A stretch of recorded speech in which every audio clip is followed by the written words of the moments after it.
When you're traveling somewhere and choosing a place to stay, oftentimes the first thing you look at is the price. But what's the difference in what you actually get in a cheap hotel versus an expensive hotel? On a recent trip to Montreal, I decided to stay at the most expensive hotel and compare it to the cheapest option and find out exactly the differences between the two experiences. We're here at the Four Seasons Montreal, one of the most expensive hotels in the city. Let's go inside and check in. I gotta say, I really love the interior decor of the hallways here at the Four Seasons Montreal. Check out this full-length mirror on this side and this full-length marble surface that serves as the room sign. And you can see the soft lighting from behind hitting the walls and illuminating the whole space. Okay, stepping into the premier room here at the Four Seasons Montreal. My first impressions, really loving the light fixtures in here, especially this backlit light fixture against this huge floor-to-ceiling mirror. It's just a gigantic mirror that you can check yourself out before you head out the door. And now let's take a look at the rest of the room. Taking a look through the main part of the premier room now. In this case, it's a 2-queen, so 2 very spacious beds, super fluffy bed sheets, and of course the signature Four Seasons pillows stacked up over on that side. My understanding is in the king rooms, they've got a huge king-size bed, as well as a very imposing bed frame as well. That's one of the defining features of this hotel. Now taking a look at this side of the room, gigantic flat screen TV mounted against the wall, and in this case, set of 2 chairs, dusty pink furnishings, which is an interesting color choice for sure. Little table in the middle that kind of doubles as a workspace and a dining table. And then here you've got a separate little, I guess it's also a workspace, although maybe this chair isn't the most ideal chair, though I do understand they can bring you a desk chair to work from as well. This seems like quite a nice surface to work from, and then up here, very interesting bar layout. I really love the design. A brass circular bar with multiple levels and some of the drinks displayed right on top. And then turning around to this side in these gigantic floor-to-ceiling windows, I gotta say this is probably one of the best views of Montreal you'll find from any hotel in the city. Check out these direct views of Crescent Street, which is one of the most bustling places in the city. And of course, this famous mural of Leonard Cohen, poet, writer, musician. Heading this way to the bathroom, let's first take a look at the hallway. Inside these cabinets, you've got your Lavazza coffee machine. And then inside here, coffee pods, mini bar items. I really love these cabinet doors. You can see the light fixtures on the inside, but there's this thin sheet of fabric that you can kind of see through. Opening up, nice closet, lots of space in here. And then making our way into the bathroom, you've got this beautiful arrangement of white and gray marble, gray detailing on the white marble, and a slight pink detailing on the gray marble. Really fits in with the overall color scheme of the room. It's got these bold brass fixtures over here, dusty pink furniture out in the living room, and then on this side actually, super interesting orange tint on the doors, which I've never seen before, revealing a beautiful shower that's straight up bathroom goals.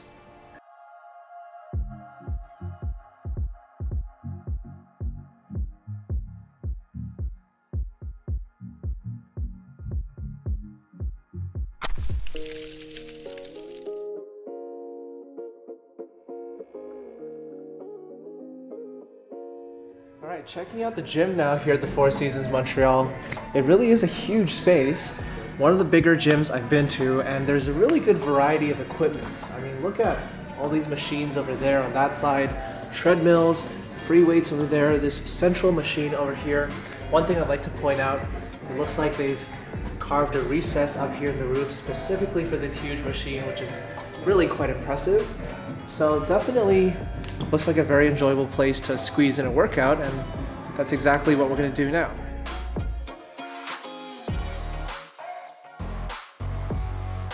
After the gym, I decided to check out the sauna and pool area right next to it, which had plenty of space to lie down and relax, as well as 2 sauna rooms and a shower. And as if that weren't enough, the hotel is also home to the Guerlain Spa, which had a relaxation room with healthy snacks, tea, and an intriguing stone pathway that you could walk down to help your circulation. Alright, they've got a really cool spa concept here in this relaxation room. See this kind of column of rocks on the ground? You're supposed to walk on it with your feet, and it helps you improve your circulation. It's actually quite difficult to walk on it. And then it kind of leads to this little set of pools. There's water flowing And there's more rocks inside as well. You're supposed to go in and step on it. Ooh. Never seen anything like this before. Definitely a novel form of relaxation and quite a nice extra amenity that you'll find here at the spa in Montreal.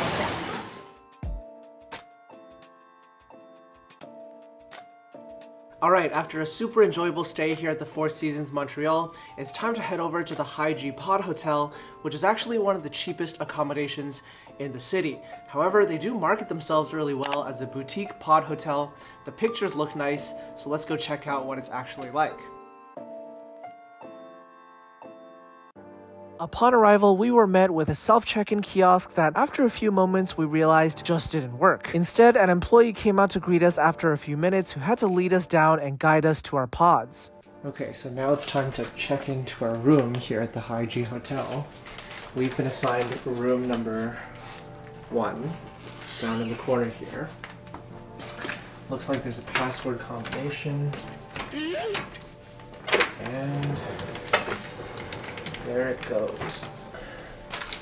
Looks like this is gonna be the living quarters for the night. It's a queen-sized pod in here. I guess we're going in, bagels and all.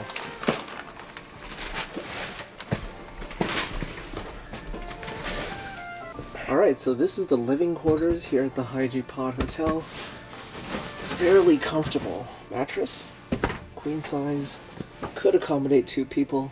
Should be a comfortable night of rest, honestly. Television, little mirror here in case you need to get ready. There's the remote control, and then looks like there's a power outlet over here. I just broke something. Oh, it's the light switch. Okay. There you go. A little bit of a snack and drink menu that you can order. Looks like over here there's a little coat hanger thing, and then that's about it. Overall first impressions, I mean, it's not much, but for $79 a night or so, it's gonna be a comfortable enough place to sleep for the night. Okay, now that we've checked out the pod itself, we still have to figure out a place to store our belongings for the night. Looks like over here, there's a little storage room, but it's not necessarily the most secure. Don't know if I would just leave my stuff over here. And then on this side, there's a series of lockers. Let's check it out. Okay, so sizable enough lockers, but it does look like you're supposed to bring your own locks, which we don't have. So I'm probably just gonna put everything inside my pod and sleep with it for the night.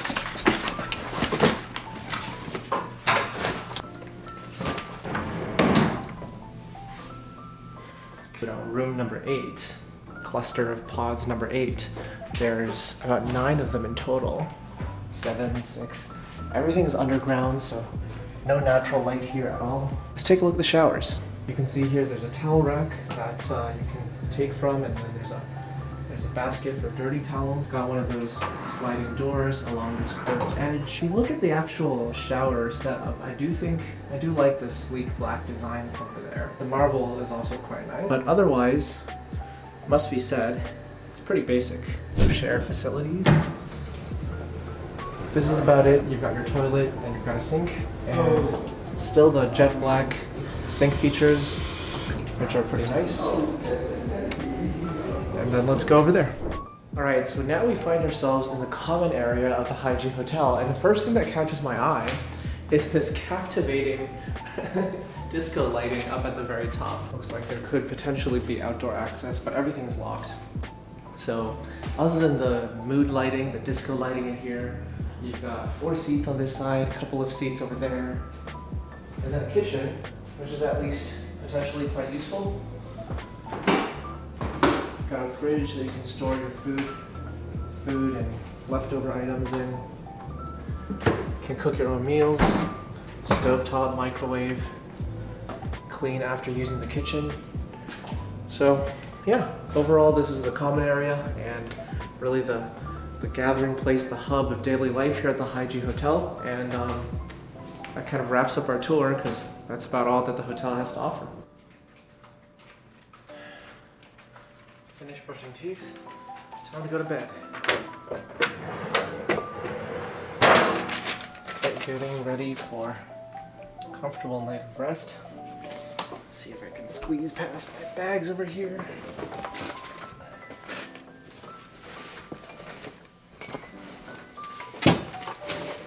It's about time to get some rest now.